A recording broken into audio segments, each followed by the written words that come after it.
Modern physics हमने start कर दिए, we have started the modern physics. और लास्ट क्लास में फोटो इलेक्ट्रिक इफेक्ट खत्म हो गया था और and we have started atomic structure, जिसको एटम्स के नाम से भी हम जानते हैं ना। तो वो चैप्टर स्टार्ट हो गया था और थोड़ा बहुत इंट्रोडक्शन हो गया था। तो एक छोटा सा टॉपिक है, बहुत इंटरेस्टिंग और बहुत मजेदार, और आप उसको बहुत आसानी से समझ के प्रॉब्लम सॉल्व कर सकते हैं। ठीक है, अच्छा केमिस्ट्री में भी एटॉमिक स्ट्रक्चर पढ़ा हुआ है आप लोगों का, है जी? ऐसा है क्या? केमिस्ट्री में भी तो पढ़ा होगा ना? हेलो जी, केमिस्ट्री में भी पढ़ा हुआ है ना एटॉमिक स्ट्रक्चर?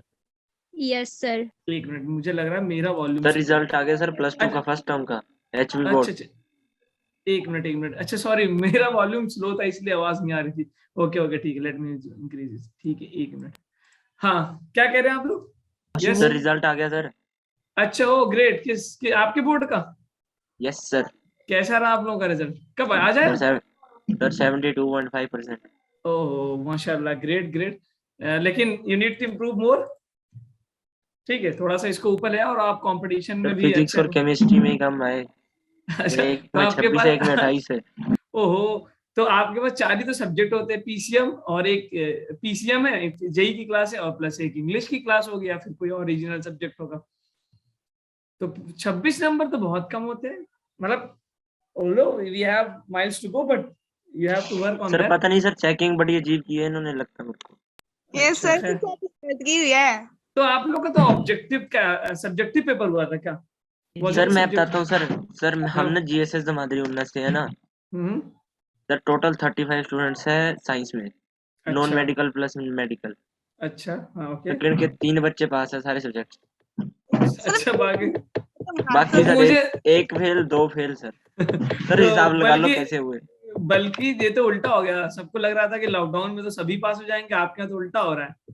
सब्जेक्टिव पेपर हुआ था, एमसीक्यू हुआ था आपके यहाँ? नहीं सर, सब्जेक्टिव हुआ था। अच्छा, लेकिन इधर सीबीएसई आपके बोर्ड में ओके हो गया, लेकिन सीबीएसई आईसीएसई में तो ऑब्जेक्टिव पेपर हो गया था। सर बड़ी गंदी चेकिंग की है इन्होंने, रीचेकिंग करवाने पड़ने पेपर सारे। अच्छा चलिए, परेशान ना होइए, अभी बहुत आगे कई सारे और स्टेजेस हैं, इट्स नो इशू।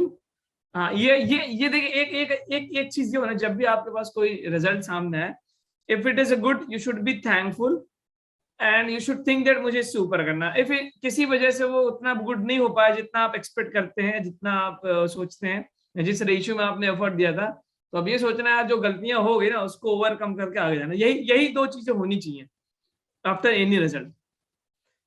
क्या मेरी बात समझ में आ रही क्या आपको? After any result there we should be thankful and we should be motivated to keep that, और if anyhow we are not able to get that much which we were expecting, तो हम उसको फिर ये सोचेंगे ठीक है, no issue, life बहुत बड़ी है, आगे पीछे होता रहता है, उसको इम्प्रूव करना है।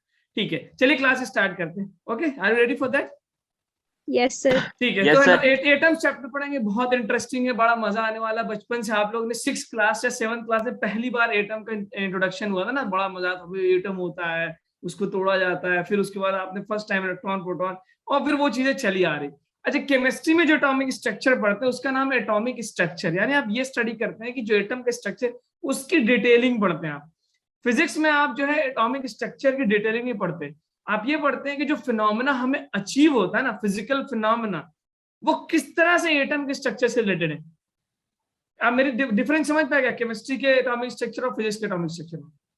केमिस्ट्री में आप स्ट्रक्चर को ही पढ़ते हैं और जाहिर सी बात है उसको रिलेट भी करते हैं, बट फिजिक्स में फिजिकल फिनोमेना जो आपको अचीव हो रहे हैं, खासतौर पे स्पेक्ट्रम फिनोमेना, उसको किस तरह से आप रिलेट कर सकते हैं एटम के स्ट्रक्चर पे। तो I am going to share my screen with you. Is the screen visible to सभी को? दिख रहा है क्या स्क्रीन? Yes sir. ओके ठीक है, तो बहुत आज लेक्चर को खत्म करना, बहुत अलर्ट होकर आंसर देंगे और सभी इसको कंप्लीट करेंगे। तो today our topic will be modern physics का एक पहला पार्ट, दूसरा पार्ट है मॉडर्न फिजिक्स का दूसरा पार्ट है। अच्छा, ये बताया कि आपको फोटो इलेक्ट्रिक इफेक्ट बहुत ढंग से समझ में आया कि नहीं, और आप उसके क्वेश्चंस कर पाएंगे कि नहीं? मॉडर्न फोटो इलेक्ट्रिक इफेक्ट का फिर दूसरा पार्ट था मैटर वेव, जिसमें डी ब्रॉय वेवलेंथ, जिसको डी ब्रॉगली लिखते हैं, lambda is equal to h upon p, ये सब रेशियो वगैरह हमने निकाला था। और फोटो इलेक्ट्रिक इफेक्ट से हमें ये पता चला कि जो वेव है, जो रेडिएशन है, बेसिकली वो वेव के साथ साथ पार्टिकल नेचर भी रखता है, और उस पार्टिकल का नाम फोटोन रखा गया था। वो सारी बातें याद है, इंटेंसिटी पे नहीं डिपेंड करता, स्टॉपिंग पोटेंशियल है ना, photo current. I hope you all remember those things. Yes, याद है सारी चीजें, उसको रिवाइज करिएगा ना। Yes, sir. ठीक है, तो एटॉमिक स्ट्रक्चर में देखिए, सबसे पहले ना हम एटम्स में पहले बिल्कुल सबसे शुरुआत में किसने मॉडल दिया? जे थॉमसन ने। मैं इसको आपको बहुत ज्यादा मैं बताऊंगा नहीं, because you are well aware of those things. J Thomson का मॉडल याद है क्या हुआ था भाई? किसी जल्दी से बताएं क्या मॉडल था इनका? जे थॉमसन ने डिस्कवर किया था नेगेटिव चार्ज, जिसको हमने क्या बोला था? इलेक्ट्रॉन। नेगेटिव चार्ज यानी इलेक्ट्रॉन इन्होंने डिस्कवर किया। और क्योंकि ये तो ऑब्जर्व हो चुका था भाई, एटम जो होता है, हम ये मान के चलें एटम तक हम पहुंच चुके हैं ना, हम इलेक्ट्रॉन प्रोटॉन से शुरू करें, उसके पहले नहीं जाएंगे, जिसको इन्होंने इलेक्ट्रॉन नाम दिया। और फिर ये पता चला था कि भाई एटम न्यूट्रल होता है, तो इसके अंदर एक पॉजिटिव चार्ज भी होगा। उस टाइम तक न्यूट्रॉन की कोई चर्चा नहीं हुई थी। क्या बोला था भाई जे थॉमसन ने कि एटम किस तरह? वाटरमेलन की तरह। कोई बता सकता है व्हाट वाज द क्या मॉडल था जे थॉमसन का? कि चारों तरफ क्या है भाई? पॉजिटिव चार्ज और नेगेटिव चार्ज उसमें एम्बेडेड है। यही था क्या? कहाँ चले हैं आप लोग?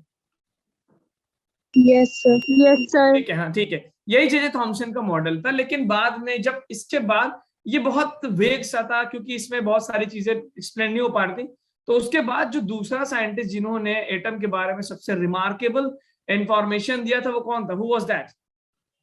कौन था वो भाई? Was that? बताओ ना। Rutherford. Rutherford model. रदरफोर्ड ने गोल्ड फॉइल एक्सपेरिमेंट किया था, याद है सभी को? What was that gold foil experiment? एक गोल्ड फॉइल लिया था, यहां से कौन से पार्टिकल्स फेंके थे उन्होंने, और फिर उसको कलेक्ट किया था एक स्क्रीन पे। ठीक है, बताइए। अल्फा पार्टिकल्स हो गया। अल्फा पार्टिकल कहाँ से निकले थे? बिस्मथ से निकले थे। बिस्मथ एक रेडियो एक्टिव एलिमेंट है, उससे उन्होंने निकाला था, और अल्फा पार्टिकल्स को गोल्ड फॉइल से पास किया था, गोल्ड फॉइल। और फिर उन्होंने क्या ऑब्जर्वेशन देखा था? उसमें बहुत सारा ऑब्जर्वेशन था कि मोस्ट ऑफ द एटम्स पास, मैं बता रहा हूँ, यही तो था, कई बार पढ़े, most of the atom pass through that, और कुछ एलिमेंट एटम अल्फा पार्टिकल्स जो रिबाउंड हुए थे। तो क्या कंक्लूजन निकला था इनका? कि मोस्ट स्पेस क्या है? एम्प्टी। यही कंक्लूजन था अल्फा रदरफोर्ड का। बोलो ना भाई, कि क्या था भाई? Most of the particles go undeviated, और कुछ पार्टिकल्स ऐसे थे जो अपने पाथ से डेविएट हो रहे हैं। तो उन्होंने एक कंक्लूजन निकाला था, क्योंकि ज्यादा से ज्यादा पार्टिकल पास हो जा रहे हैं, तो क्या माना था? कि भाई most of the space is empty. और क्या माना था? कि सेंटर में, यानी एक न्यूक्लियस है जो कि हैवी है, सेंटर पे एक हैवी बॉडी, हैवी चार्ज रखा, विच इज न्यूक्लियस, और उसमें टोटल मास, उसका होल मास न्यूक्लियस पे कंसंट्रेटेड है। तो रदरफोर्ड ने जो मॉडल दिया था, कुछ ऐसा था क्या? बीच में न्यूक्लियस, उसमें न्यूट्रॉन, प्रोटॉन, इलेक्ट्रॉन्स चारों तरफ रिवॉल्व करेंगे अलग अलग ऑर्बिट्स में। तो यही मॉडल था रदरफोर्ड का। आज आप लोग क्या बात है, मैं लैगिंग हो रही है, क्या वजह? You are not responding. ठीक है, थोड़ा सा पार्टिसिपेट करें ना। रदरफोर्ड का मॉडल यही था। तो रदरफोर्ड का जब ग्राफ बनाया था कि नंबर ऑफ पार्टिकल्स ये एंगल पे, क्योंकि हम 9 से पढ़ते आ रहे हैं, तो मैं इस पे बहुत ज्यादा टाइम नहीं लगाऊंगा, कि नंबर ऑफ पार्टिकल और ये थीटा। तो जैसे जैसे आप एंगल बढ़ा रहे थे, नंबर ऑफ पार्टिकल्स कम मिलने थे या ज्यादा? जैसे जैसे थीटा की वैल्यू में इंक्रीज कर रहा था, नंबर ऑफ पार्टिकल्स कम मिलने थे कि ज्यादा? जल्दी बताइए। ज्यादा। तो भाई कम मिल रहे थे ना, because most of the particles, I am saying, जैसे जैसे मैं थीटा की वैल्यू बढ़ा रहा था, जैसे एक बार यहां देखा, एक बार यहां देखा, एक बार यहां देखा, तो जो नंबर ऑफ पार्टिकल्स मिल रहे थे रदरफोर्ड को गोल्ड फॉइल से अल्फा पार्टिकल पास करने के बाद, वो ज्यादा हो रहे थे, कम हो रहे थे? कम हो रहे थे, कम हो रहे थे। जैसे जैसे वो एंगल बढ़ा रहे थे, उन्हें ये दिख रहा था कि नंबर ऑफ पार्टिकल जो रिबाउंड हो रहे हैं, जो डिफ्लेक्ट हो रहे हैं, उसी से तो उन्होंने कंक्लूजन निकाला था कि most of the space is empty. तो कुछ ऐसा ग्राफ आया था क्या उनका?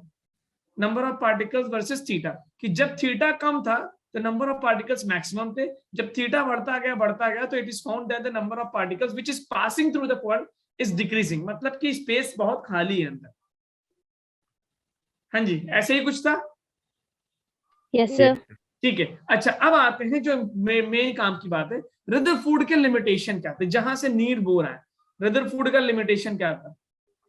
सर रदरफोर्ड रदरफोर्ड एक्सपेरिमेंट को अल्फा स्कैटरिंग एक्सपेरिमेंट भी बोलते हैं।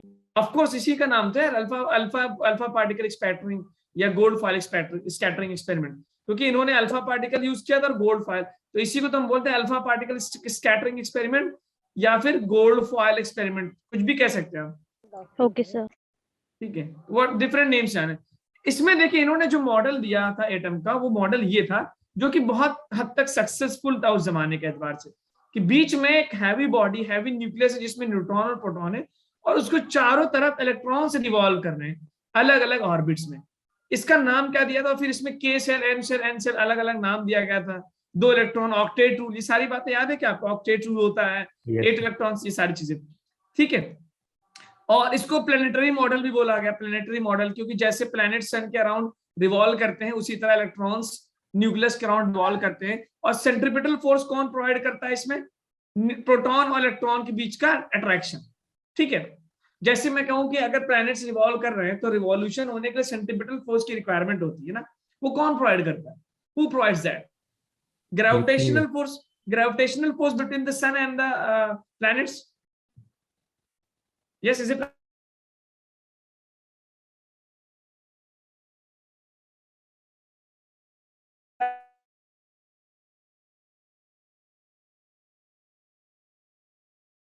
प्रोटॉन्स एंड प्रोटॉन्स, न्यूट्रॉन्स का शेल में, प्रोटॉन्स का न्यूक्लियस में, वो क्या प्रोवाइड करता है भाई? सेंट्रीपिटल। ये सारा मॉडल था किसका? रदरफोर्ड का मॉडल था।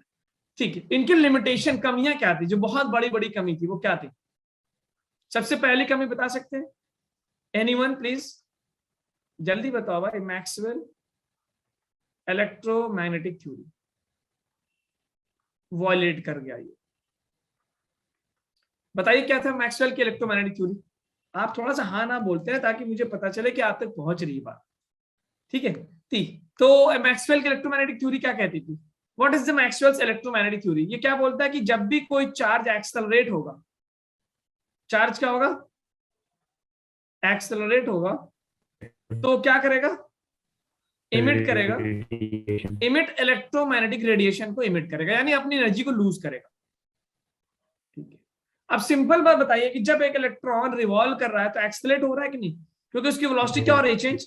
भाई जब वेलोसिटी चेंज हो रही है ना, आपको पता है कि acceleration means the change in velocity, और वेलोसिटी चेंज हो सकती है उसकी स्पीड से और डायरेक्शन से। तो एक इलेक्ट्रॉन जब रिवॉल्व कर रहा है तो this electron, revolving electron, is accelerated. Revolving electron जो एक्सेलरेट हो रहा है, और जब एक्सेलरेट हो रहा है तो मैक्सवेल थ्योरी, जो कि उस टाइम तक प्रूफ हो चुकी थी, रदरफोर्ड के जमाने तक वो इलेक्ट्रोमैग्नेटिक थ्योरी मैक्सवेल की प्रूव हो चुकी थी। तो जब एक थ्योरी प्रूफ हो चुकी है तो वो दूसरा एक्सपेरिमेंट उस थ्योरी को के अकॉर्डिंग होना चाहिए, उसके अगेंस्ट होना चाहिए। सिंपल से लॉजिक है कि अगर आपने एक बात को साबित कर रखा है तो दूसरी बात उससे टकरानी नहीं चाहिए, it should not collide with that.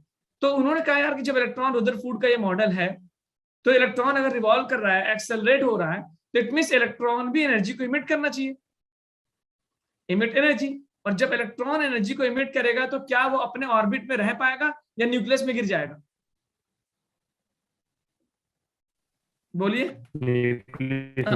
Of course, तो ये पहली बात तो फॉल इनटू न्यूक्लियस। तो पहला लिमिटेशन रदरफोर्ड के मॉडल का था। जब रदरफोर्ड से सवाल पूछा गया, भाई ठीक है आपने प्लैनेटरी मॉडल दे दिया, लेकिन मैक्सवेल तो ये प्रूफ कर चुका है कि, और उसका एक्सपेरिमेंटली प्रूफ है कि भाई चार्ज एक्सेलरेट होगा तो इलेक्ट्रोमैग्नेटिक रेडिएशन इमिट करेगा, और आपका जो मॉडल है उसमें भी इलेक्ट्रॉन एक्सेलरेट हो रहा है तो वो भी एनर्जी इमिट कर रहा होगा। तो आप वो इलेक्ट्रॉन जब कोई चीज भाई एनर्जी लूज कर रही, सुस्त हो रही है, तो गिर जाएगा, घूम कैसे पाएगा? तो रदरफोर्ड जो है इस बात को साबित नहीं कर पाया। दूसरा जो उन्होंने, यस, ये लिमिटेशन समझ में आ गई सबको? याद आ गया? एवरीवन प्लीज टेल मी, एक बड़ा सा जवाब मुझे सभी से चाहिए कि क्या ये लिमिटेशन समझ में आया कि कैसे रदरफोर्ड के मॉडल ने मैक्सवेल के मॉडल थ्योरी को वायलेट किया? Yes sir. यस बस 2 ही लोग बोल रहे हैं यस सर। ठीक है, ओके ओके, ठीक है। अब दूसरा मॉडल क्या था? स्पेक्ट्रम। स्पेक्ट्रम को can not explain, atomic spectrum को एक्सप्लेन नहीं कर पाए। दूसरा, एटॉमिक स्पेक्ट्रम को कैन नॉट एक्सप्लेन। ये दो, अब एटॉमिक स्पेक्ट्रम को कैसे एक्सप्लेन नहीं कर पा रहे थे मैं आपको बताता हूं। ठीक है, समझिए क्या? तो 2 बड़े बड़े लिमिटेशंस थे। पहला क्या था भाई? मैक्सवेल की थ्योरी को वायलेट कर दिया। दूसरा, कि एटॉमिक स्पेक्ट्रम को ये एक्सप्लेन मॉडल नहीं कर पा रहा था। चलिए ठीक है, तो अब अगला टॉपिक आता है एटॉमिक स्पेक्ट्रम क्या होता है सर, जिसको ये एक्सप्लेन नहीं कर पाया। तो इसको एक्सप्लेन किसने किया था? जब ये रदरफोर्ड का मॉडल एटॉमिक स्पेक्ट्रम और इन दोनों को एक्सप्लेन नहीं कर पा रहा था, कमी आ रही थी, तो इस कमी को किसने दूर किया? यस जी। तो दीज थिंग्स, दीज लिमिटेशंस, यानी हमारे सिलेबस में इसके बाद क्वांटम मैकेनिक्स वाला भी मॉडल है जो हम नहीं पढ़ेंगे। दीज लिमिटेशंस ओवरकम बाय, किसने ओवरकम किया भाई? Niels Bohr model. तो अगर हम एक इन नटशेल देखें तो पहले जे थॉमसन मॉडल जो कि बहुत ही बेसिक मॉडल था, लेकिन उसके बाद रदरफोर्ड का एक इंपॉर्टेंट मॉडल था जो कि बहुत सारी बातों को एक्सप्लेन कर रहा था, लेकिन उसके बाद उनकी जो लिमिटेशन थी बोर ने। अब उसके बाद अभी हाइजेनबर्ग अनसर्टेनिटी प्रिंसिपल, बहुत सारे लॉज है जिसको हम इस चैप्टर में नहीं पढ़ेंगे। हमारी जो एंड होगा वो बोर मॉडल पे होगा। तो सबसे पहले देखते हैं एटॉमिक स्पेक्ट्रम। ठीक है, anyone can tell me what is atomic spectrum? Atomic spectrum कितने तरह के होते हैं और क्या मतलब होता है एटॉमिक स्पेक्ट्रम का? Yes, anyone please tell me what is atomic spectrum and what do you understand by that? अच्छा, कुछ स्टूडेंट्स बहुत लेट ज्वाइन कर रहे हैं सर, जैसे कि हाइड्रोजन स्पेक्ट्रम। हाँ, हाइड्रोजन भी, हाँ, हर एलिमेंट का एक स्पेक्ट्रम होता है, बिकॉज एवरी हाइड्रोजन का होता है, हीलियम का होता है, हर एलिमेंट का एक स्पेक्ट्रम होता है। तो there are two types of spectrum, एक को क्या बोलते हैं? एमिशन, और दूसरा कोई बता सकता है क्या होता है? Absorption spectrum. एमिशन स्पेक्ट्रम का मतलब ये होता है एमिट होना, कि आप किसी भी एलिमेंट के गैस को ले लें। क्या लिया आपने? मेरी बात समझ में आ रही? क्या लेने? गैस। और उसको आप इसको एक्साइट करें। एक्साइट करें, कैसे एक्साइट कर सकते हैं? आप इसमें इलेक्ट्रिक स्पार्क दे सकते हैं, इसको हीट कर सकते हैं, इससे आप टेम्परेचर बढ़ा सकते हैं। एनीवे, आपने किसी भी एलिमेंट का गैस लिया, उसको एक्साइट किया, तो उसमें से एक स्पेक्ट्रम यानी रेडिएशन से निकलना शुरू होंगे। फिर आपने जो ये रेडिएशन से निकल रहे हैं यहां से, उसको एक स्क्रीन पे ऑब्जर्व किया, तो आपको ये मिलेगा। मैं इसकी पूरी समरी दे रहा हूं चैप्टर की, मैं बहुत डिटेल में एक लेक्चर में मुझे समराइज करना है, इंशाल्लाह आपको ये पूरा। तो एक्साइट करने के बाद ये जो रेडिएशन से निकलेंगे, आप ये देखेंगे कि इस स्क्रीन पे कुछ पार्टिकुलर वेवलेंथ्स मिलेंगे आपको। क्या मिलेंगे? कुछ पार्टिकुलर वेवलेंथ्स के रेडिएशन मिलेंगे। फॉर एग्जांपल, आपने हाइड्रोजन एटम लिया, तो आप हाइड्रोजन एटम को कहीं भी ले जाएं, इंडिया में, हिमाचल प्रदेश में, अलीगढ़ में, ऑस्ट्रेलिया में, आप किसी भी जगह हाइड्रोजन स्पेक्ट्रम, मार्स पे लेके चले जाए, आप हाइड्रोजन गैस को अगर एक्साइट करके उसके जो वेवलेंथ से निकल रहे हैं उसको आप स्क्रीन पे ऑब्जर्व करेंगे, तो आपको ये पता चलेगा हर बार वही वेवलेंथ से निकल रहे हैं। जैसे मैं आपसे एक सवाल पूछूं कि अगर आपका थंब है, थंब इंप्रेशन होता है सभी के पास, अगर आप अपने थंब इंप्रेशन को 1000 बार लगाएंगे, क्या 1000 बार आपका थंब इंप्रेशन सेम आएगा, अलग आएगा? यस, सेम ही आएगा। सेम ही आएगा। अच्छा, और हर इंसान का जो जब से धरती बनी है और अब तक, आपको पता होगा बायोलॉजी के कंसेप्ट से, हर इंसान का फिंगरप्रिंट अलग होता है। यस। और है ना, एक ही लड़का बोल रहा है, मतलब बाकी लोग बकवास कर रहे हैं बस इधर उधर बैठे हुए चाय खानों पे। You should participate. आज रिजल्ट आया ना तो सभी बिजी हो गए। सभी? अच्छा, रिजल्ट अभी आ रहा है क्या? ऑनलाइन चल रहा है क्या रिजल्ट? सर अभी थोड़ी देर पहले आया ना, इसलिए। ओहो यार, तो आज चलिए ठीक है। तो मुझे ये, अच्छा ये बात है क्या सभी स्टूडेंट्स? यस, ऐसी बात है तभी मैं सोसाइटी ऑफ यस सर। तो आप लोगों का अच्छा, मतलब आपका ध्यान कहीं और है। अभी जाहिर सी बात है सर, आप कहते होंगे सर बकवास बंद करो, अभी मेरा रिजल्ट आ रहा है, मेरे को वो जानना है। ऐसा कुछ है क्या? नो सर, बस साइट ओपन नहीं हो रही और ठीक है, आप एक काम करिए, देखिए मैं बोल रहा हूँ, रिजल्ट तो जो आ चुका है, जो पेपर आप लिख चुके हैं वो वही रहेगा मेरे पास। सिर्फ आप मुझे ईमानदारी से 45 मिनट्स दे दें। 45 मिनट्स के बाद आप, ठीक है, आप सभी लोग मेरी बात समझिए, क्योंकि मैं बोलता रहूं आप सुनोगे नहीं, जो हो चुका है उसके पीछे आप जो हो रहा है उसको भी लॉस कर रहे हैं। तो just give me honestly 45 minutes. आपको मैं थोड़ा पहले छोड़ दूंगा, डोंट वरी। जो बीच में गैप मिलता है ना 10 मिनट का, आप उसमें तब अच्छे से देख लेना प्लीज। अभी आप लोग अपना ध्यान यहाँ रखिए, मेरी बात सब सुन लिए क्या? क्योंकि फिर फायदा क्या होगा बताओ यार। ये डोंट गो एनीवेयर प्लीज। अभी 6:30 हो रहा है, 7:15 पे मैं 7:10 पे आपको छोड़ दूंगा। Just wait with me for 45 minute, ध्यान से इधर सुन लीजिए, बाद में आप रिजल्ट देख लीजिएगा और मुझे भी बता दिएगा, मैं भी ऑनलाइन रहूंगा। Okay sir. ठीक है, अभी अभी आप जो है थोड़ा दिमाग को अपने डाइवर्ट करें, सुन लीजिए मेरी बात। ठीक है, मैं आपसे ये पूछ रहा था कि सभी इंसान का वो फिंगरप्रिंट अलग होता है। अच्छा, तो आपको पता है ना कि इवन इंसान के मरने के बाद उसके फिंगरप्रिंट से पता लगाया सकता है कि कौन था वो। Yes sir.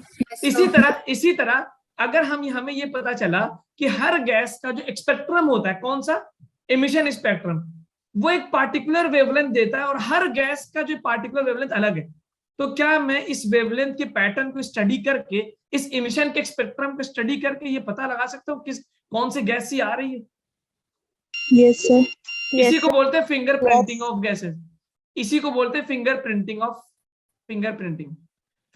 Of element. जैसे इंसानों के फिंगरप्रिंट्स होते हैं, और ये बड़ी अपने आप में एक अजीब बात है जो कुदरत का करिश्मा है, अलमाइटी गॉड का जो करिश्मा है, कि आप उसमें देखिए कि हर इंसान का फिंगरप्रिंट अलग है, तो उसी पैटर्न पे आप इमिशन स्पेक्ट्रम देख सकते हैं। ठीक है, तो जैसे मैं मिसाल के तौर पर ले लेता हूँ, ये 200 नैनोमीटर का एक एग्जाम्पल ले लूं, ये 400 नैनोमीटर का, और ये 6। मान लो कि किसी गैस से ये 3 वेवलेंथ निकल रहे, 3 नहीं बहुत सारे निकलते हैं, लेकिन अच्छा एक चीज और पता चले कि ये स्पेक्ट्रम कंटिन्यूअस नहीं है। कितने लोग मेरी बात समझ पाए? 3 पॉइंट्स मिलते हैं स्पेक्ट्रम के। पहला पॉइंट क्या है कि पार्टिकुलर वेवलेंथ्स होंगे, दूसरा कि कंटिन्यूअस नहीं होंगे, और फिंगरप्रिंट होगा, मतलब हर एलिमेंट का जो पैटर्न मिलना वो सेम ही मिलेगा। आई होप आपको एमिशन स्पेक्ट्रम समझ में आ गया होगा। Yes sir. ठीक है, अब अच्छा इसका उल्टा क्या होगा, एब्जॉर्प्शन स्पेक्ट्रम। क्या करेंगे आप किसी एलिमेंट को चूज करिए, और यहां से कुछ रेडिएशन भेजिए, यहां से क्या भेजिए, रेडिएशन, और इस रेडिएशन को यहां पास होने के बाद आप जो है इसको स्क्रीन पे ऑब्जर्व करिए। एमिशन स्पेक्ट्रम में क्या करते हैं भाई, गैस को लेके एक्साइट करते हैं। कैसे एक्साइट कर सकते हैं, क्या कोई बता सकता है? What are the ways to excite the rarefied gas?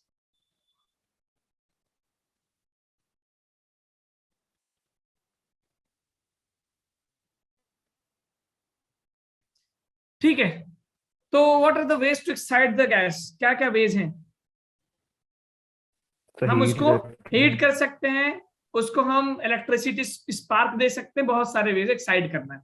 तो इसमें क्या हुआ, रेडिएशन को पास के इसके अंदर गैस बना था। तो हम जब ये देखते हैं कि जो रेडिएशन बाहर निकलती है, तो पता चलता है कि यहाँ पे फॉर एग्जांपल हमारे पास 10 वेवलेंथ थे। फॉर एग्जांपल हमने 10 वेवलेंथ देखा था, तो यहाँ पे मुझे जो है 8 ही वेवलेंथ मिल रहे। कितने मिल रहे? 8। और 2 वेवलेंथ एब्जॉर्ब हो गए। कुछ वेवलेंथ क्या हो गए, समय वेवलेंथ की जगह लैम्डा लिख दूं चल जाएगा क्या? सम वेवलेंथ एब्जॉर्ब हो गए। और एक मजे की बात क्या पता चली कि वैसे फॉर एग्जांपल मैंने यहां पे हाइड्रोजन गैस लिया और इसमें भी हाइड्रोजन लिया, तो ये पता चला कि यार जो वेवलेंथ इमिशन में निकली थी वही वेवलेंथ यहां एब्जॉर्ब हो गई। जैसे अगर हमने फॉर एग्जांपल यहाँ पे 200, 400, 600 निकला है, तो मैं ये देख रहा हूं कि एब्जॉर्प्शन में 200, 400, 600 वाले मिसिंग है। 200, 400 और 600 वाले क्या है, मिसिंग है। ठीक, तो मिसिंग है इसलिए हम इसका नाम क्या रखते हैं, डार्क लाइंस। यानी आपको फॉर एग्जांपल हमने 10 वेवलेंथ भेजे थे, तो उसमें से मुझे 7 वेवलेंथ मिल रहे हैं, फॉर एग्जांपल 7 ले लेता हूं, और 3 वेवलेंथ मिसिंग है। और वो कौन से वेवलेंथ मिसिंग है, कौन से वेवलेंथ है जो मिसिंग है, उसमें कौन से वेवलेंथ मिसिंग है, कौन से वेवलेंथ मिसिंग है? सर जो एक्साइट नहीं, हाँ, जो एमिशन स्पेक्ट्रम में वेवलेंथ हमको मिले थे वही वेवलेंथ एब्जॉर्प्शन स्पेक्ट्रम में मिसिंग है। इसका क्या मतलब है? इसका ये मतलब निकला कि भाई कोई भी एटम एक पार्टिकुलर वेवलेंथ को ही एब्जॉर्ब करेगा और उसी पार्टिकुलर वेवलेंथ को ही इमिट करेगा।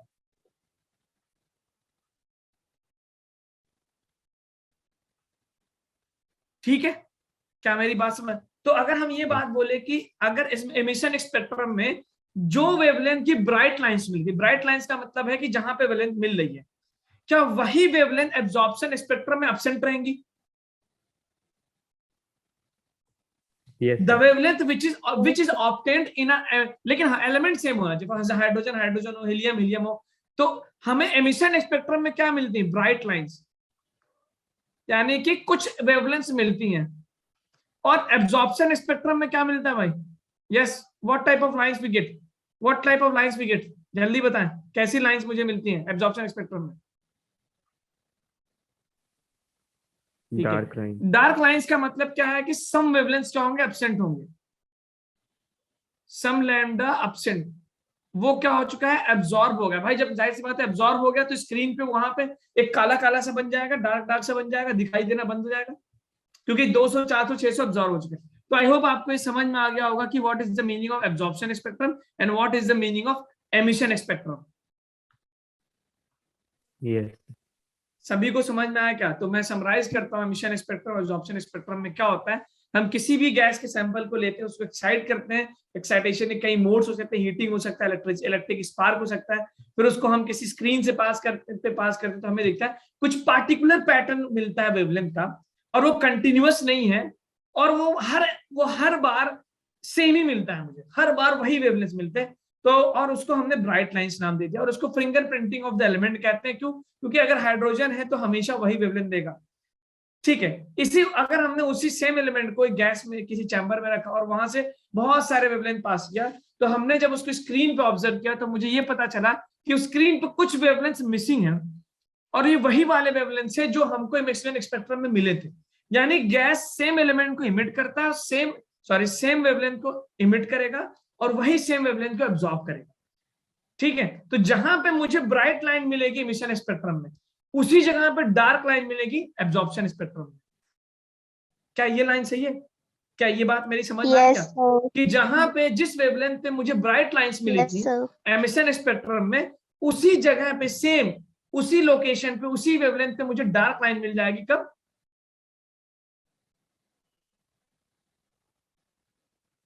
हाँ भाई, कब? एब्जॉर्प्शन स्पेक्ट्रम में। तो ये रही समरी, ठीक है। द वेवलेंथ, आप इसको लिख देते हैं, the wavelength which is emitted in emission, जो एमिशन स्पेक्ट्रम में निकल रहा है, यानी एक्साइट करने के बाद। यस चौहान, बिल्कुल। इतिका चौहान बताइए, your raising hand is absent in absorption spectrum, ठीक है। Absorption spectrum of same element क्या होना चाहिए? सेम। और दूसरे इंपॉर्टेंट पॉइंट क्या था कि स्पेक्ट्रम कंटिन्यूअस नहीं है, कुछ पार्टिकुलर वेवलेंथ निकलते हैं ना। स्पेक्ट्रम जो है नॉट कंटिन्यूअस, और कुछ पार्टिकुलर वेवलेंथ ही निकलते हैं, ठीक है। ये दो इंपॉर्टेंट कंक्लूजन थी। अब ये फिनोमेना ऐसा क्यों होता है? ये स्पेक्ट्रम हाइड्रोजन, अच्छा सबसे इंपॉर्टेंट है हाइड्रोजन, क्योंकि सिंगल हाइड्रोजन के अंदर क्या होता है? एक प्रोटॉन और एक इलेक्ट्रॉन। यस, हाइड्रोजन के अंदर यही तो होता है। Yes, sir. तो हाइड्रोजन जो सबसे सिंपलेस्ट एलिमेंट है, Yes, sir. हाइड्रोजन का element, hydrogen is the simplest element, most simple, because एक प्रोटॉन और एक इलेक्ट्रॉन और कुछ नहीं। तो इसका स्पेक्ट्रम स्टडी किया गया। तो हम जो स्टडी करेंगे वो हाइड्रोजन स्पेक्ट्रम को स्टडी करेंगे। हाइड्रोजन, तो नील बोर ने जो स्पेक्ट्रम का एनालिसिस किया, वो किसका एनालिसिस किया भाई? हाइड्रोजन स्पेक्ट्रम का। और नील बोर ने एक्सप्लेन किसको किया? हाइड्रोजन स्पेक्ट्रम से उन्होंने थ्योरी दी। अगर कोई पूछे कि भाई नील बोर की जो थ्योरी का बेसिस है वो क्या है, तो आप बताएंगे कि हाइड्रोजन स्पेक्ट्रम, यानी हाइड्रोजन का एमिशन और absorption spectrum. Hydrogen spectrum Niels Bohr का थ्योरी बेसिस, नील बोर्स थ्योरी बेसिस, ठीक है। Yes, sir. ठीक, अब ये दो बातें हो गई। तो रदरफोर्ड का दोनों मॉडल, अब जो दोनों लिमिटेशन था कि मैक्सवेल थ्योरी को एक्सप्लेन ना कर पाना और प्लस एटॉमिक स्पेक्ट्रम को एक्सप्लेन ना कर पाना, उसको किसने दूर किया? नील बोर ने। और नील बोर के मॉडल्स को जरा हम स्टडी करते हैं, ठीक है। नील बोर के मॉडल को हम स्टडी करते हैं। ये बातें लिख लिया आपने, समझ में आई क्या? प्लीज जल्दी बताएं, कैजुअल है बहुत और एक क्लास है, ठीक है। ओके ठीक है, आई होप ये सारी बात आपको समझ में आ गई होगी। तो नील बोर की, let's study the Niels Bohr's model of atom. Niels Bohr's model, Niels Bohr ने ये कहा, अच्छा नील बोर पता है क्या करते हैं, नील बोर जो है वो उस टाइम, ये करीब 1911 की बात है, 1910-11 की बात, और रदरफोर्ड ने जो मॉडल दिया था वो 1905-6 के अराउंड ऐसे दिया था। तो नील बोर जो है इस मॉडल के लिए रदरफोर्ड के ही घर जाते हैं, घर मतलब उनके लैब में, बात समझ है क्या, उन्हीं के लैब में जाते हैं और रदरफोर्ड के एक्सपेरिमेंट्स को बहुत महीनों तक एनालाइज करते हैं। और तो उन्हें यह पता चलता है कि नहीं यार, रदरफोर्ड जो बात कह रहे हैं वो बिल्कुल सही है, उनका मॉडल बिल्कुल सही है। और फिर उसके बाद वो मैक्सवेल की थ्योरी को भी एक्सपेरिमेंटली, दोनों मतलब बंदा नील बोर जो था बहुत ही, आप समझ सकते क्या कर रहा है दोनों, और वो मैक्सवेल की थ्योरी को भी एक्सपेरिमेंटली प्रूव करते हैं, स्टडी करते हैं। उन्हें ये पता चलता है मैक्सवेल भी सही है। जैसे आपने देखा था पीछे वाला डुअल नेचर ऑफ मैटर में क्या हुआ था, याद आ रहा है, डुअल नेचर ऑफ मैटर में कि दोनों नेचर सही से आ रहा था, वेव नेचर भी आ रहा था, तो उन्होंने कहा भाई डुअल नेचर होता है, आइंस्टीन वगैरह ने कहा डुअल नेचर होता है। तो नील बोर ने जब एक्सपेरिमेंट स्टडी किया रदरफोर्ड का, तो उन्होंने ये कंक्लूड किया, उन्होंने एक बात बोली, क्योंकि दोनों से उन्होंने कहा कि जो इट मींस दैट मैक्सवेल की जो इलेक्ट्रोमैग्नेटिक थ्योरी है वो एटॉमिक लेवल पे वैलिड नहीं है। मेरी बात समझ में आई क्या बोला हूं मैं, ये एनसीईआरटी में बिल्कुल हूबहू ऐसी ही लाइन लिखी हुई है। क्या बोला था नील बोर ने कि क्योंकि दोनों मॉडल प्रूव हो रहे हैं, इट मीन जैसे फोटोइलेक्ट्रिक इफेक्ट में क्या हो रहा था, वेव नेचर प्रूव हो रहा था क्या फोटोइलेक्ट्रिक इफेक्ट से सर? पार्टिकल तो यही तो बोला गया कि भाई जो वेव नेचर है वो फोटोइलेक्ट्रिक इफेक्ट के लिए वैलिड नहीं है, यही कंक्लूजन निकला था। इसी तरह नील बोर ने कंक्लूजन निकाला कि क्योंकि रदरफोर्ड का मॉडल भी सही है और मैक्सवेल भी अपनी बात को प्रूव कर चुके, इट मींस व्हाट, कि रदरफोर्ड का मॉडल दोनों सही होने के बावजूद उन्होंने कहा कि the Maxwell's electromagnetic theory is not valid at the atomic scale. Atoms electrons पे वैलिड नहीं। तो पहला स्टेटमेंट क्या दिया इन्होंने, यानी कि इलेक्ट्रॉन्स अपनी एनर्जी को इमिट नहीं करेंगे एक्सेलरेट होने के बावजूद। आई होप आपको समझ में आए। तो नील बोर ने कंक्लूजन क्या दिया, electrons do not emit energy in their orbit। ये मैक्सवेल थ्योरी के अगेंस्ट बात थी, लेकिन उन्होंने इसको ऐसे नहीं हवाम बोल दिया कि अपनी मर्जी, महीनों एक्सपेरिमेंट करने के बाद, सालों एक्सपेरिमेंट करने के बाद ये चीजें थी, electrons do not emit energy in orbit, in their orbit. यानी उन्होंने माना ठीक है बीच में न्यूक्लियस है, उसमें न्यूट्रॉन प्रोटॉन है और इलेक्ट्रॉन्स चारों तरफ ऑर्बिट कर रहे हैं, लेकिन इलेक्ट्रॉन्स एनर्जी इमिट नहीं करेंगे। तो क्या बोल सकता है, इट मींस क्या बोल सकता है, electrons does not follow Maxwell theory, does not follow Maxwell electromagnetic theory. I hope आपको ये बात समझ में आ रही होगी, ठीक है। दूसरा उन्होंने ये बोला कि स्पेक्ट्रम पे उन्होंने देखा, तो उन्होंने कहा, मैं समझाऊंगा, कि इलेक्ट्रॉन्स जब एक ऑर्बिट से दूसरे ऑर्बिट जंप करते हैं, और अच्छा दूसरी बात उन्होंने डू नॉट, और उन्होंने कहा कि ईच ऑर्बिट का एक पार्टिकुलर एनर्जी, ईच ऑर्बिट जो है, हर ऑर्बिट का एक पार्टिकुलर एनर्जी होती है, पार्टिकुलर एनर्जी। ये दूसरा स्टेटमेंट था। टाइम होता तो मैं इसको प्रूफ करता, टाइम नहीं इसलिए मैं इसको प्रूफ नहीं कर रहा, लेकिन यही कंक्लूजन है। और उन्होंने कहा कि जब एक इलेक्ट्रॉन एक ऑर्बिट से दूसरे ऑर्बिट जंप करता है तो उतनी एनर्जी को एमिट करता है। जैसे फॉर एग्जांपल इसकी एनर्जी है 10 जूल और फॉर एग्जांपल इसकी एनर्जी है 20 जूल, ओके। तो जब इलेक्ट्रॉन सेकंड ऑर्बिट से फर्स्ट ऑर्बिट पे आएगा तो एक फोटोन बाहर निकालेगा। कितनी एनर्जी की फोटोन को बाहर निकालेगा, कितनी एनर्जी? 10 जूल की, यस एग्जैक्टली। अब अगर मान लेते थर्ड शेल, उन्होंने कहा कि तीसरे शेल की एनर्जी है फॉर एग्जांपल मान लेते 25 जूल की फॉर एग्जांपल, तो इलेक्ट्रॉन जो फोटोन निकलेगा, मान लो एक इलेक्ट्रॉन जंप हुआ तीसरे से दूसरे पे, तो कितने की एनर्जी निकालेगा? 5 की, 5 जूल। और जब दूसरे से निकालेगा तो 10 की। अब मैं पूछ रहा हूं क्या ये इलेक्ट्रॉन 8 जूल का फोटोन निकाल सकता है? क्या ये इलेक्ट्रॉन 8 जूल का फोटोन निकाल सकता है? सभी लोग बताएं भाई, ये क्या बात हो रही है? I am not disappointed today. मैं आपसे बोला ना 8 जूल का फोटोन निकाल सकता है ये क्या, ये इलेक्ट्रॉन? या नहीं, क्योंकि देखिए या तो 3 से जब 2 में आएगा तो 25 से 5 का निकलेगा, ठीक है, बीच में नहीं रुक सकता, क्योंकि वो कह रहा है कि हर ऑर्बिट जो है पार्टिकुलर एनर्जी रखता है। और जब 2 से दूसरे से पहले पे आएगा, ग्राउंड जिसको बोलते हैं, तो कितने का निकाला? इसके बीच में कहीं 8 का सेट बन रहा है क्या? कहीं 8 का सेट आ रहा है, या 6 का, या 5 या 4 का नहीं आ रहा है। तो इसका मतलब जो फोटॉन्स निकलेंगे वो किसी भी एनर्जी के फोटॉन होंगे या कुछ पार्टिकुलर एनर्जी के ही फोटॉन होंगे? Particular energy. जी बिल्कुल सही। उसी तरह, अच्छा इसी तरह जब इलेक्ट्रॉन को जंप करना होगा ऊपर की तरफ, तो अगर वो पहले से दूसरे पे जाएगा तो कितने एनर्जी एब्जॉर्ब करेगा? 10 जूल का। और दूसरे से तीसरे पे जाएगा तो कितना एग्जॉर्ब? 20 से 5 जूल का। अगर हम इलेक्ट्रॉन को 6 जूल एनर्जी दें, 6 जूल, तो क्या वो इलेक्ट्रॉन्स उसको एब्जॉर्ब करेंगे 6 जूल की एनर्जी को?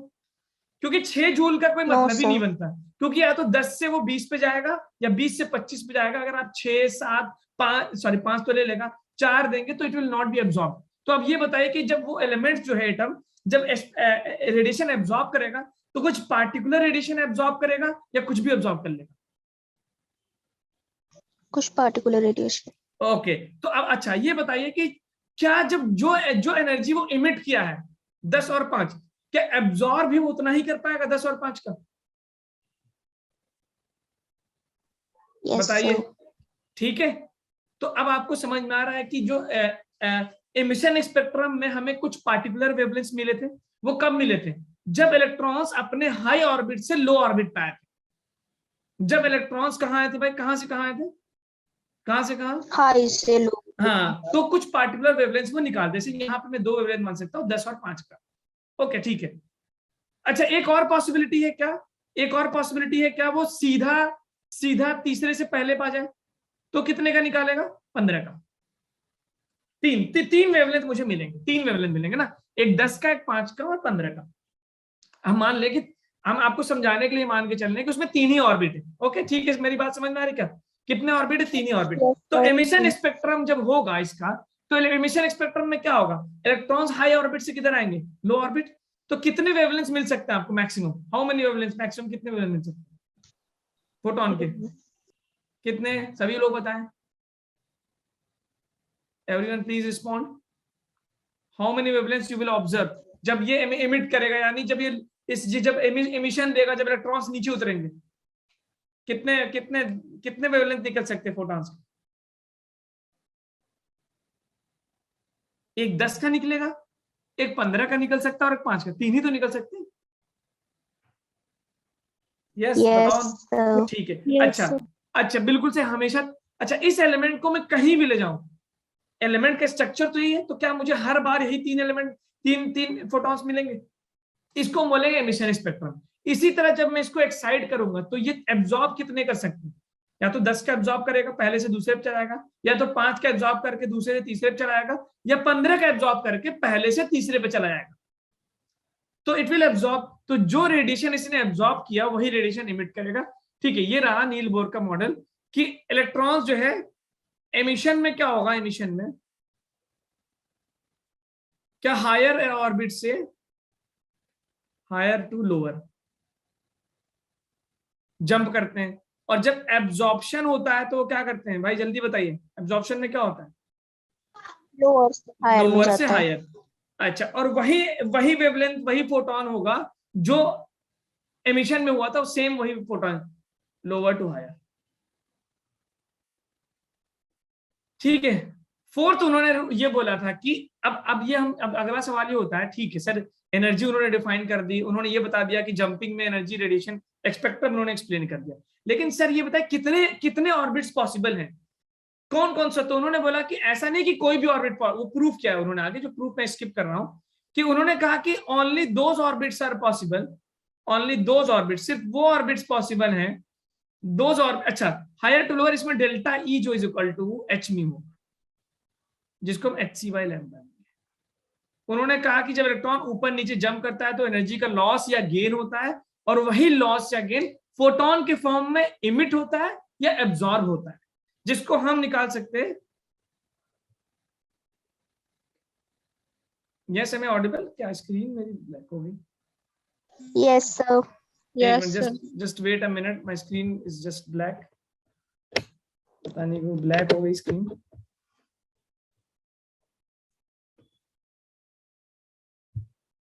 Wait for a minute.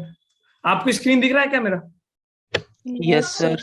Okay, black दिख रहा है कि इस पे टेक्स्ट लिखा हुआ है? अच्छा ठीक ठीक, मेरे इमेज जैसी है।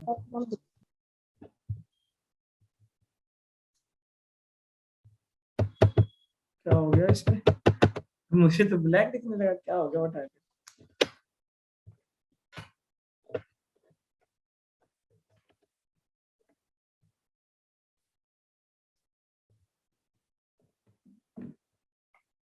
व्हाट हैपेंड यार? अच्छा, वीडियो भी दिख रहा है आपको? यस सर आप भी दिख रहे हैं, और स्क्रीन पर जो आपने लिखा हुआ था हाइड्रोजन वगैरह वो अच्छा। सारा दिख रहा है। But I am not able to see anything. I suddenly laptop क्या हो गया? सर हाइड्रोजन सिंपलेस्ट एलिमेंट वो वाली स्लाइड है। ओके ठीक है, लेकिन मैं नहीं देख पा रहा हूँ कुछ। ओके, मैं इसको देखूं, क्या हो गया?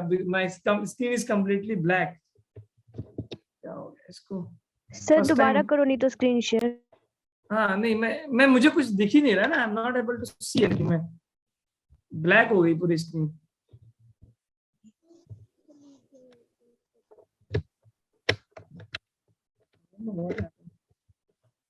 अच्छा, मैं एक काम करता हूँ, मेरी बात सुनिए। मैं लैपटॉप क्लोज करने जा रहा हूँ और ऑन अभी मैं लीव करूंगा मीटिंग, तो मैं होस्ट हट जाऊंगा। तो कोई एक स्टूडेंट होस्ट बन जाएगा, उसमें से अपने आप बन जाएगा। ठीक है, तो जब मैं मीटिंग ज्वाइन करूंगा तो आप मुझे होस्ट बना दीजिएगा। ठीक है, Yes, sir. Yes sir. Yes sir. Okay. तो अभी मैं इसको, क्योंकि there is no option coming है, तो मैं इसको, मेरे पास पावर बटन दबाने के अलावा कोई ऑप्शन नहीं बच रहा है, because nothing is working here. ठीक है, I am going to leave, you just join me as a host ना। ठीक है।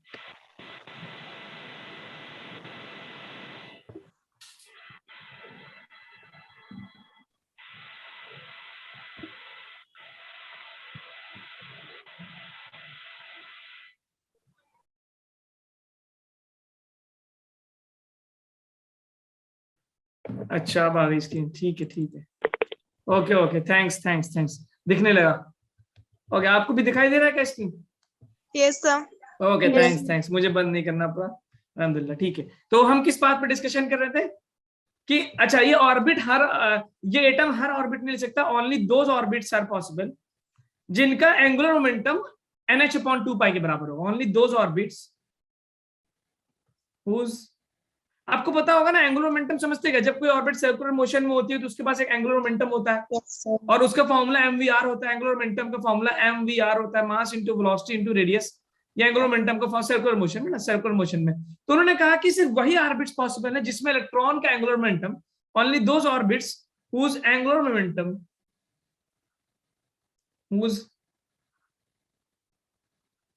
momentum is equal to n into h/2 यानी h/2 का मल्टीपल होगा। फर्स्ट ऑर्बिट में होगा तो उसका एंगुलर मोमेंटम h/2 होगा।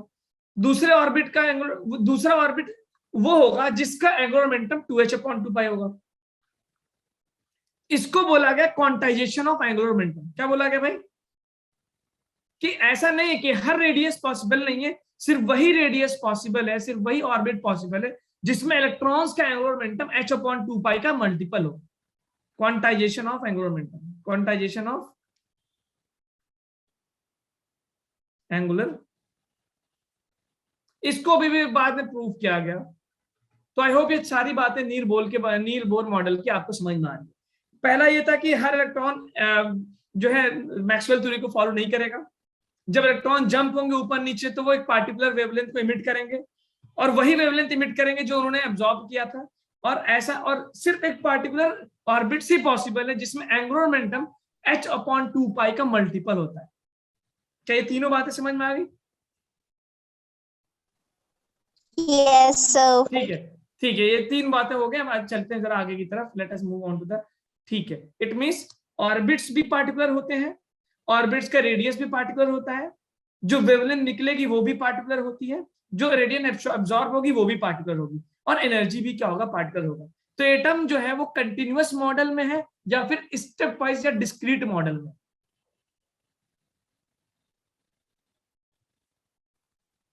जी बताइए।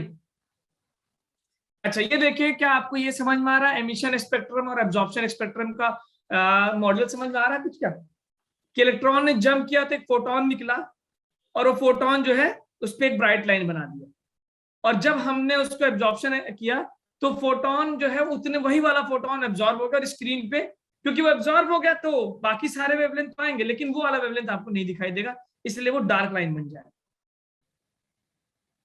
I hope you are understanding this absorption and emission spectrum. Yes, sir. ठीक है, तो नील बोर का मॉडल हो गया। तो अब आपको जो है मैं आपको कुछ फॉर्मूले लिखवाने जा रहा हूं जो कि बहुत इंपॉर्टेंट है, बहुत इंपॉर्टेंट फॉर्मूले। तो ये रहा न्यूक्लियस जिसमें प्रोटॉन और न्यूट्रॉन होता है, आपके पास ये रहा फर्स्ट ऑर्बिट जिसको मैं R1 मान लेता हूँ, उसके बाद हमारे पास सेकंड ऑर्बिट जिसको मैं R2 मान लेता हूँ, इसमें एनर्जी को मैं E1 मान लू, इसको एनर्जी को मैं E2 मान लू, थर्ड ऑर्बिट को मैं मान लू E3, इस तरह से, ठीक है। उसके बाद मान लेता हूँ E4। हर ऑर्बिट का रेडियस एक पार्टिकुलर वैल्यू होगा और हर ऑर्बिट की एनर्जी भी एक पार्टिकुलर वैल्यू होगा। और एक बात और याद रखिएगा, जो फॉर्मूला मैं लिखने जा रहा हूं जो डिराइव हुआ है that is only for hydrogenic element. Hydrogenic, कोई बता सकता है what is the meaning of hydrogenic element? इसमें ऐसा, यस, ऐसा एलिमेंट जिसमें सिंगल इलेक्ट्रॉन हो। प्रोटॉन्स कुछ भी हो सकते हैं 2 4 5 10, लेकिन इलेक्ट्रॉन क्या होंगे? सिंगल होंगे। जैसे हाइड्रोजन 1H1, दूसरा हीलियम +2, सॉरी हीलियम +1, +2 में तो एक भी नहीं होगा, हीलियम +1, ओके। दूसरा लिथियम +2 और बेरिलियम +3, इन चारों में एक एक इलेक्ट्रॉन होते हैं, ठीक है। हाइड्रोजन में तो एक होता है, हीलियम का एक निकाल दिया, एक बचा, लिथियम का 2 निकाल दिया, एक बचा, और बेरिलियम का 3 निकाल दिया, एक बचा। इसका एटॉमिक नंबर 1, हीलियम का एटॉमिक नंबर 2, बेरिलियम का एटॉमिक नंबर 3, और सॉरी लिथियम का बेरिलियम का कितना हो गया? 4। तो रेडियस का जो फॉर्मूला याद रखिएगा वो होता है R0 n²/z, और R0 की वैल्यू होती है कितनी भाई? कोई बता सकता है? 0.53 एंगस्ट्रॉम, ठीक है।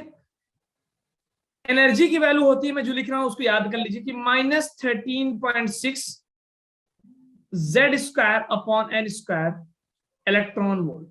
Z क्या एटॉमिक नंबर है और n क्या है? नंबर ऑफ ऑर्बिट, ठीक है। ये दो फॉर्मूले याद रहेंगे क्या आपको? इसी से पूरा आपका मामला होगा। और जो रेडिएशन निकलती है, जो वेवलेंथ निकलता है जंप होने के बाद, उसका फॉर्मूला होता है 1/λ, R एक कांस्टेंट है, 1/n1² -1/n2²।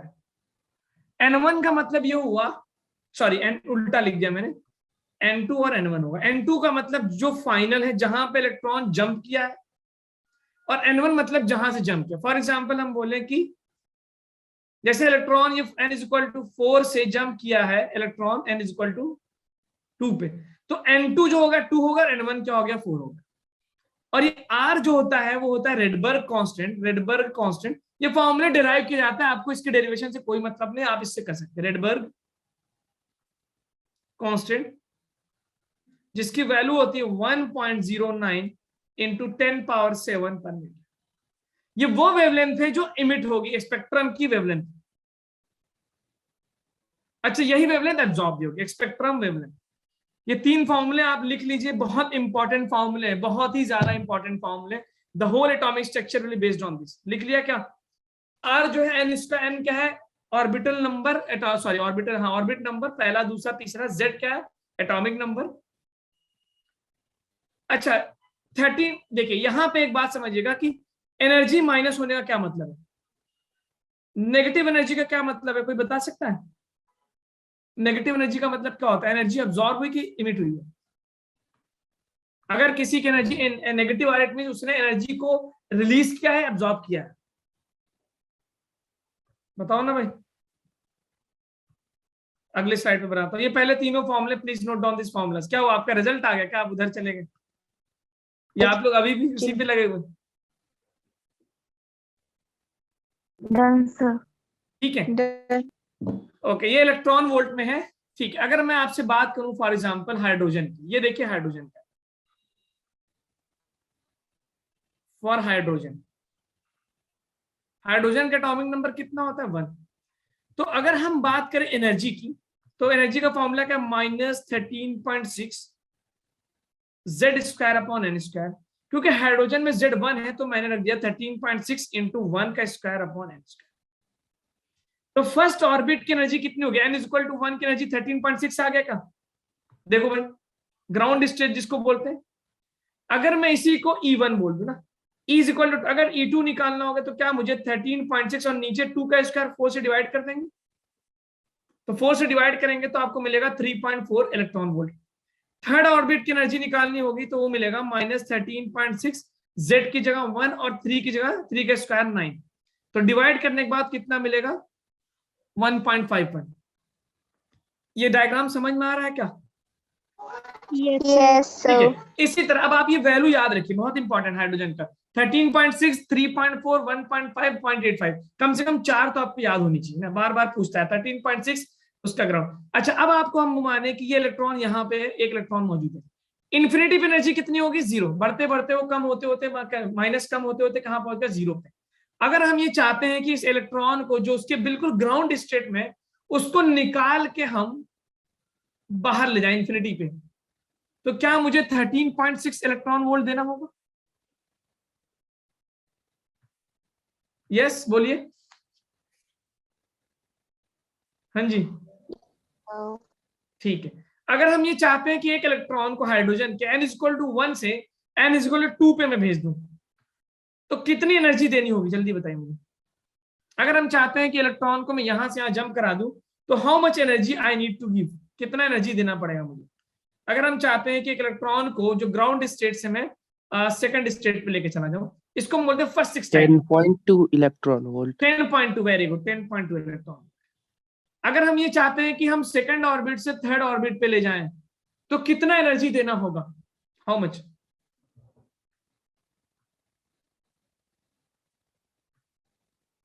How much energy I will have to give, बोलो भाई कितना, माइनस कर दे 1.9। 1.9 माइनस करिए, हाँ कुछ इस तरह का आएगा ना, माइनस करिए, 5 से 4 गया 3, 9, हाँ 1.9 कट जाएगा। अच्छा, अगर मैं इसको एक फोटोन भेजूं 8 इलेक्ट्रॉन वोल्ट का, तो कुछ वो फोटोन एब्जॉर्ब होगा कि नहीं? अगर मैं एक 8 इलेक्ट्रॉन वोल्ट का एब्जॉर्ब होगा नहीं, क्योंकि 8 इलेक्ट्रॉन वोल्ट का कोई गैप ही नहीं दिख रहा आपको। ठीक है, कोई गैप दिख रहा है क्या इलेक्ट्रॉन, एक इलेक्ट्रॉन वोल्ट का?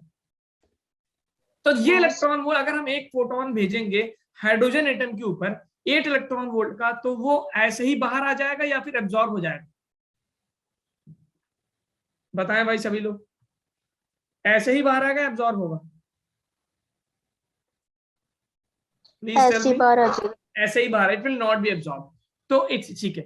अब एक चीज आप समझिए, आयोनाइजेशन एनर्जी किसको बोलते हैं? आयोनाइजेशन एनर्जी, आयोनाइजेशन एनर्जी का मतलब ये है कि कितनी एनर्जी हम इलेक्ट्रॉन को दें कि इलेक्ट्रॉन फ्री हो जाए।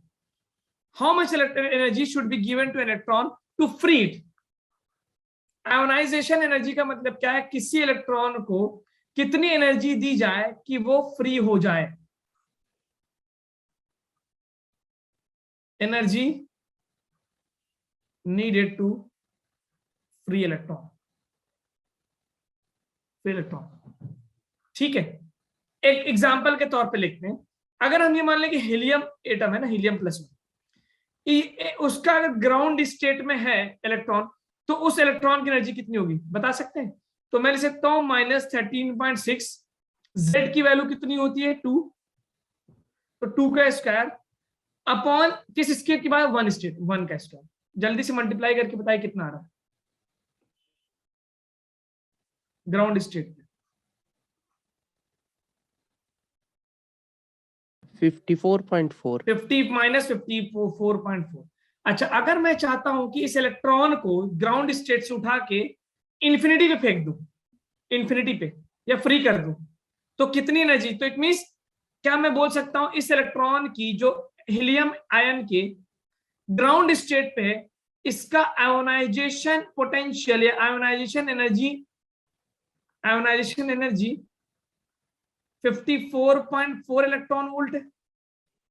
Yes, ठीक sir. है, इसका मतलब ये हुआ कि जो ये माइनस साइन है ये माइनस साइन शो कर रहा है कि जब इलेक्ट्रॉन इंफिनिटी से ग्राउंड स्टेट पे आया था, इमेजिन करें, तो वो 54.4 एनर्जी रिलीज करके आया था।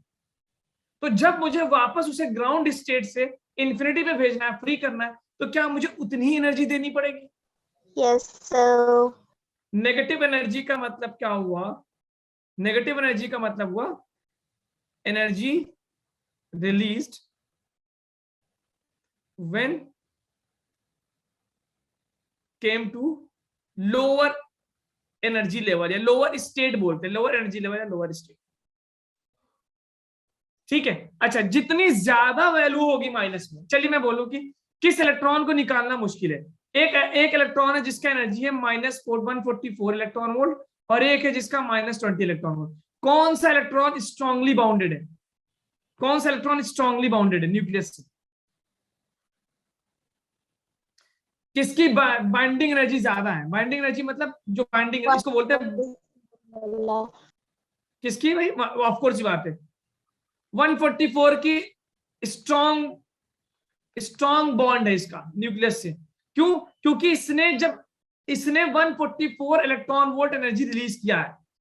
अगर मैं चाहता हूं इसको आजाद कर दूं, तो मुझे 144 इलेक्ट्रॉन वोल्ट ही देना पड़ेगा, और इस वाले इलेक्ट्रॉन ने 20 इलेक्ट्रॉन वोल्ट रिलीज किया था। अगर मुझे इसको आजाद करना है तो मुझे 20 इलेक्ट्रॉन वोल्ट देना पड़ेगा। आई होप आपको बात समझ में आ रही होगी। Yes, sir. ठीक है, तो ये रहा सारा थ्योरी। मैं आपको फिर से वो तीनों फॉर्मूले दिखा देता हूं, आप जरा ये वैल्यूज देख लें। ये तीनों फॉर्मूले आपने देख लिए, हम इस पे क्वेश्चंस करने जा रहे हैं। लैम्डा जो निकलेगा फोटोन, उसकी वेवलेंथ की वैल्यू क्या है? ठीक है, चले कुछ क्वेश्चंस की तरफ। ठीक है, Yes, sir. ठीक है, okay. Now let's move on to some questions. Basically let's move on to some questions. ठीक है, ये हम बाद में देखेंगे। चलिए इस क्वेश्चन को सॉल्व करेगा। Find the first and second excited potential. Excitation potential का मतलब क्या है? फर्स्ट एक्साइटेशन का मतलब क्या हुआ भाई? ग्राउंड से इसको 1 पे ले जाना, E1 से E2 पे ले जाना कहलाता है फर्स्ट एक्साइटेशन। और सेकंड एक्साइटेशन का मतलब क्या हुआ? ग्राउंड से इसको कहां ले जाना? थर्ड पे सॉरी। तो फर्स्ट एक्साइटेशन का मतलब हुआ कि E1 से E2 ले जाना, और सेकंड एक्साइटेशन का मतलब हुआ E1 से E3 पे ले जाना। I hope you are getting this thing. Second excited का मतलब क्या हुआ? Third orbit. सेकंड एक्साइटेड का मतलब हुआ थर्ड ऑर्बिट, थर्ड स्टेट। और फर्स्ट एक्साइटेड का मतलब हुआ कि ग्राउंड से जस्ट पहला ऊपर वाला, जो कि हम बोल सकते हैं which is second orbit. It is the second orbit. ठीक है, आयोनाइजेशन पोटेंशियल 122.4 है। क्या मतलब है? आयोनाइजेशन पोटेंशियल 122.4 होने का मतलब कोई बता सकता है कि ग्राउंड स्टेट से कहां लेके जाऊं इसको? तो 122.4 देना पड़ेगा। ग्राउंड से कहां लेके जाऊं? इंफिनिटी पे अगर मैं इसको ग्राउंड से इंफिनिटी पे लेके जाऊं तो कितना देना पड़ेगा? 124। तो क्या मैं बोल सकता हूं कि इसका ग्राउंड स्टेट जो है 122.4 माइनस के साथ है E1? Yes, sir. ठीक है, यानी बोला ग्राउंड से ले जाए। तो मैं इसका I can write the formula like this, is equal to -13.6, सॉरी ये रहा जो भी नीचे क्या है, I can write it is equal to E0, कुछ भी वैल्यू हो सकती है, Z² (n²). तो अगर हम फर्स्ट E1 की बात करें तो मुझे मिल रहा है -122.4 अपॉन 1 का स्क्वायर। सेकंड ऑर्बिट की बात करें तो कितना मिलेगा? ऊपर तो वो सेम रहेगा बिकॉज E0 भी सेम है, ग्राउंड स्टेट की एनर्जी Z भी सेम है उसका, तो 122.4 अपॉन 2 का स्क्वायर यानी 4 लिख सकता हूँ। और थर्ड ऑर्बिट की एनर्जी लिख सकता हूँ -122.4 अपॉन 3 का स्क्वायर 9। अब मुझे जल्दी से E1, E2, E3 की वैल्यू बताइए। How much? E1, E2, E3 की वैल्यू बताइए, टेल मी प्लीज। E2 की वैल्यू हो गई हाउ मच? -4 3 जा 12 0 30.6 आ रहा है क्या? तो ये E2 मिल गया मुझे -30.6 रखा। ओके, और E3 थर्ड स्टेट का कितना एनर्जी आ रहा है, जब हमने n स्क्वायर, n का मतलब थर्ड का स्क्वायर 9, तो it is I am getting -1, 9 1 9, 32, 9 3 27, 13.6 मिल रहा है क्या इसका? Yes, sir. ठीक है। अब फर्स्ट एक्साइटेशन का मतलब क्या हुआ? फर्स्ट एक्साइटेशन का मतलब हुआ कि ग्राउंड से लेके दूसरे तक ले जाना है। ये एनर्जी बताना कितना है, how much is this, delta E कितना आ रहा है। और सेकंड एक्साइटेशन का मतलब यहां से यहां जाना है। चलो जल्दी बताओ कितना आ रहा है, how much you are getting this. बस मैं 2-3 क्वेश्चन कर रहा हूं। हाँ, फर्स्ट एक्साइटेशन Z को 1 क्यों मानना? Z को मैंने 1 नहीं माना, मैंने इस पूरे की वैल्यू लिख दी है, ये पूरे की वैल्यू मैंने लिखी थी। I have not consider Z1, E0 की वहां पे मैंने देखिए ये फॉर्मूला जो है, ये वाला फॉर्मूला, ये फॉर्मूला जो लिखा गया है यहाँ पे, वेयर इज द फॉर्मूला, ये 13, ये ओनली फॉर हाइड्रोजन के लिए, ओनली हाइड्रोजन के लिए। अगर कोई दूसरा एलिमेंट है तो मुझे जैसे यहाँ पे E1 की जगह 13.6, Z की जगह मुझे कुछ रखना पड़ा। अब मुझे Z की वैल्यू तो पता थी नहीं यहाँ पे, लेकिन मुझे ये पता था ऊपर की वैल्यू तो फिक्स ही रहेगी, Z तो सेम रहेगा, N की वैल्यू चेंज हो रही, इसलिए मैंने ऊपर को सेम रखा। आई होप समझ में आ गया होगा आपको। Z को 1 नहीं माना मैंने, Z मुझे पता ही नहीं, लेकिन ऊपर की वैल्यू कांस्टेंट होगी। Okay sir. ठीक है, जल्दी बताइए डेल्टा E1 कितना आ रहा है।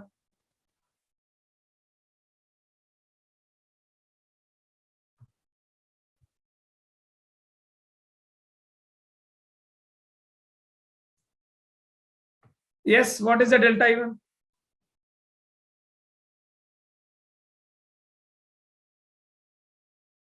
-91.8। ओके ठीक है, तो पहला आ गया, मतलब पहला आयोनाइजेशन पोटेंशियल हो गया, माइनस करने के बाद 91.8। दूसरा कितना होगा, हाउ मच एनर्जी देना पड़ेगा उसको, second excited state. Second excited का मतलब वो थर्ड ऑर्बिट, और ये होता है ग्राउंड स्टेट। ग्राउंड स्टेट मतलब कि जहां पे एक्साइटेशन नहीं है। और ये हो गया मैंने इंफिनिटी, इंफिनिटी का मतलब हुआ zero energy. Second excited state क्या होगा, 13.6 को माइनस करेंगे इससे तो मुझे मिल रहा है 17 आ रहा है क्या, 17।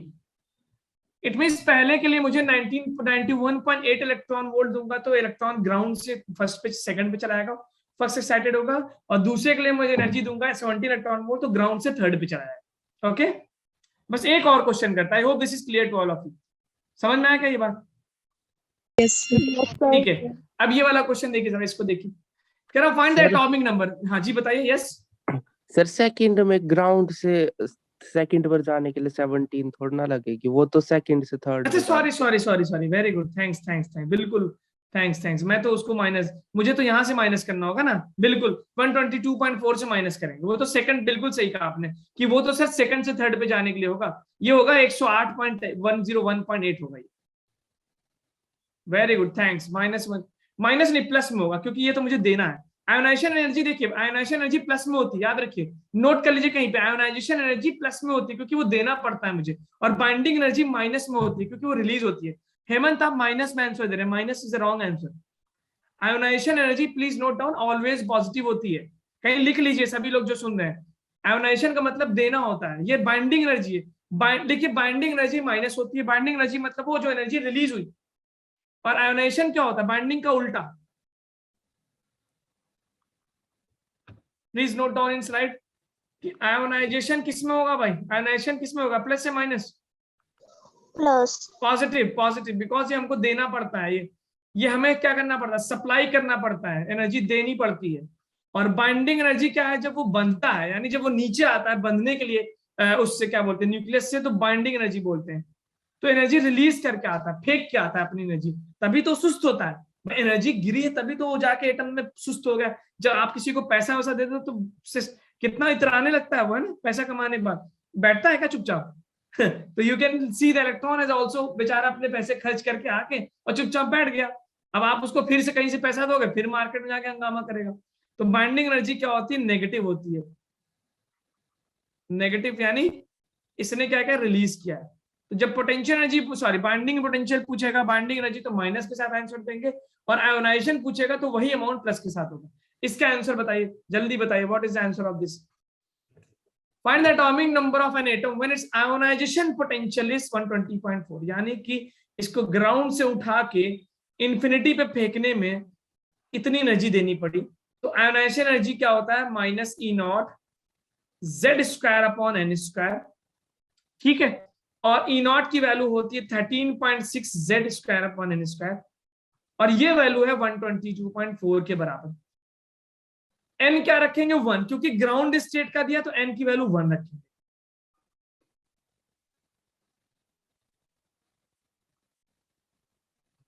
माइनस के साथ, या तो दोनों को प्लस रखिए, बिकॉज दोनों माइनस रखिए, दोनों को प्लस। यस, z की वैल्यू कितनी आ रही, जल्दी बताइए मुझे, tell me the value of z।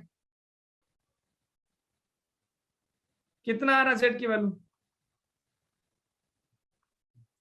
How much you are getting z, 9 times आ रहा है 9, तो z का कितना होगा, यानी एटॉमिक नंबर क्या होगा, 3 हो गया। कौन सा एलिमेंट हो सकता है ये, विच एलिमेंट इज दिस। अगर पूछे कि एक एलिमेंट है जिसका आयोनाइजेशन पोटेंशियल ये है हाइड्रोजेनिक मॉडल पे, हाइड्रोजेनिक मॉडल, तो z=3 किसका आता है, who is going to get z=3, lithium. Lithium. यानी कि बोल सकते हैं कि this is the ionization potential of lithium +2, lithium +2, ठीक है। Okay, now one more question, ये देखिए जेईई मेंस में इसको आप कर सकते हैं, सिंगल आयोनाइज्ड कार्बन की बात हो रही, मतलब कि I can treat this to be a hydrogenic, because जो बोर का मॉडल है दैट इज वैलिड ऑन, ये लास्ट क्वेश्चन, इसके बाद मैं मीटिंग एंड करने जा रहा हूं। दिस इज हाइड्रोजेनिक, और बोर मॉडल सिर्फ हाइड्रोजेनिक एटम्स के लिए वैलिड है। It means it can not be applied to any element having more than 1 electron.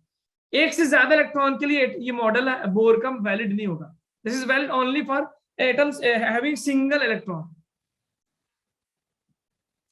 तो same energy as the ground state of the hydrogen atom.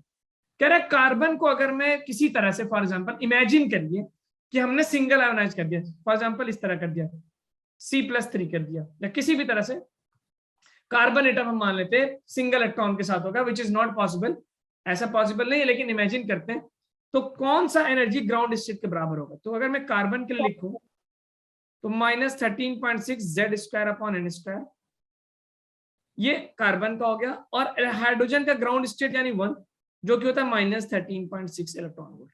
कह रहा है कि कार्बन का स्टेट का और ये बराबर होने चाहिए, तो इक्वेट करिए जरा इसको, यानी ground of hydrogen is equal to state of किसी एक्साइटेड स्टेट ऑफ कार्बन, तो -13.6 is equal to -13.6 Z²/n²।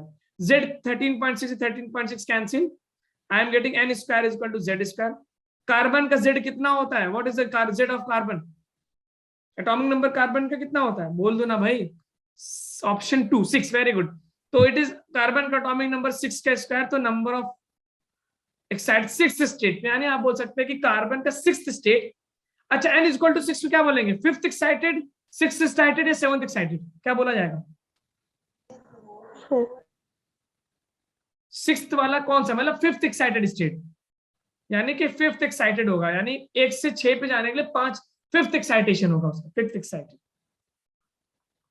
Okay ठीक है, तो हम इस पे अगले क्लास में अल्हम्दुलिल्लाह the theory has been completely covered, सिर्फ क्वेश्चंस बते, तो अगले क्लास में हम न्यूक्लियाई स्टार्ट करेंगे, लेकिन उससे पहले कुछ क्वेश्चंस हम एटॉमिक एटम के ऊपर करेंगे, 5-6 क्वेश्चंस करके इस टॉपिक को स्ट्रॉन्ग करेंगे, फिर हम पढ़ेंगे न्यूक्लियस की तरफ, जो कि आपके इस मॉडर्न फिजिक्स का लास्ट टॉपिक है। Okay Yes, sir. ओके ठीक है, you get ready for your next class. Good evening, goodbye, Bye, sir. Bye, Bye, sir. Okay okay.